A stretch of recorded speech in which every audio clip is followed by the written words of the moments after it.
Hello everyone. No matter how long you have been using the internet, you probably still have some questions about it. In this lesson, we will explain some of the most common terms and expressions related to the internet. This will help you develop a better understanding of the internet and make good use of it. You will be amazed at how little we know about something that we use every day, and it seems almost impossible for us to imagine life without it. Throughout the lesson, we will discuss terms like web browsers, the World Wide Web, websites, hyperlinks, URLs, IP addresses, domain names, cloud computing, and many more. In this lesson, we assume you already have a prior knowledge of how to connect to the internet. To start surfing the internet, you need a web browser. A web browser is a type of software that allows you to find and view websites. Even if you don't know it, you are using one right now to view this video. There are many different web browsers. The most common ones are Google Chrome, Safari, Mozilla Firefox, Opera, and Brave. All of them allow you to view websites, but each has a different look and feel. So, picking one depends mostly on your personal preferences. It is important to understand the basics of using your web browser to make the most out of the internet. Now, let's know more about the World Wide Web, also known as WWW, or simply the web. Technically, the internet and the World Wide Web are not the same thing. The World Wide Web refers to all public websites or pages that users can access on their local computers and other devices through the internet. In other words, the internet is the physical network infrastructure required for the web to work. But what exactly is a website? A website is made up of related images and other resources. It can resemble a newspaper article or can be interactive. The purpose of a website can be almost anything: a news platform, an advertisement, an online library, a forum for sharing content, or an education site. All pages and documents of a website are interconnected by means of hyperlinks, which can take many forms like an image, an icon, or a text. When clicked, it redirects you to the required page or document by following these resources' specified URL.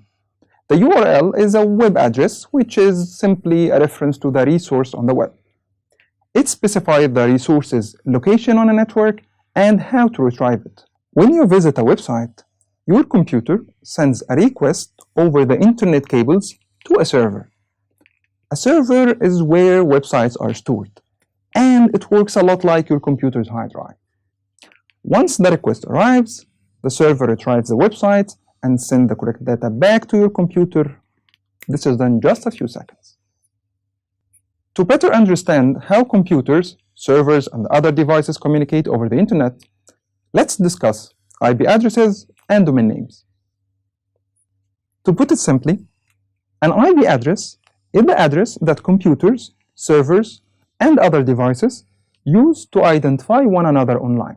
On the other hand, a domain name is the information that you, the user, enter into a web browser to reach a specific website. A good analogy to clarify and summarize all the previously mentioned information is to think of the web as a city. Each building in the city is a website. Depending on the intended purpose, buildings differ in size, content, and looks. The same is true for websites. To connect these buildings to one another, we need a network of highways and roads.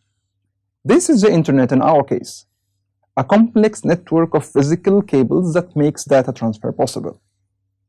To move from one building to another, we need a car. Your web browser is your car in our case. It allows you to visit the various websites. One more thing. When you are navigating a city, sometimes you may have an idea of what you want to do, but you don't know where exactly you should go. So, use a GPS. For the web, this is the function of a search engine. Search engines are so important to navigating the web that they will be discussed in a separate lesson. You may have heard terms like the cloud, cloud computing, or cloud storage. What are these? Simply put, the cloud is everything you can access remotely over the internet. When something is in the cloud, It means it's stored on internet servers instead of your computer's hard drive. It's like having an extra hard drive you can access anytime you are connected to the internet. You can access your files anywhere by using cloud-based apps. Some runs inside your computer's web browser. They are called web apps, and some of them can be installed on your mobile device, such as Google Docs and Microsoft Office Word. If you have ever used Outlook, Gmail, or Yahoo Mail, you have already used the cloud. All the emails in a web-based service are stored on servers rather than on your computer's hard drive. This allows you to access your email from any computer with an internet connection. It also means you will be able to recover your emails if something happens to your computer. But why use the cloud? Among the most common reasons to use the cloud are: first, file storage. Since you only need a connected device to access the cloud, you can take your files with you anywhere. Storing files on the cloud is also a great way to protect them from accidental losses, viruses, and computer malfunctions. Second, file sharing. The cloud makes it easy to share files with several people at the same time. You just select the required files and create a sharing link. Cloud-based storage services such as OneDrive, Google Drive, and Dropbox let you control people's access to your files. They can view them only, or can be allowed to edit them, so that you can collaboratively work on the same files. At this point, we have reached the end of our lesson. But before you go, we have some questions for you to think about. Do you know how and where the internet was invented? What are the main milestones of the internet evolution? You can ask the internet for answers. It will tell you everything about itself. Please summarize your findings and post them on the LMS discussion forum so that we can reflect together. Finally, here are the references. You can check them for more detailed information. Thank you.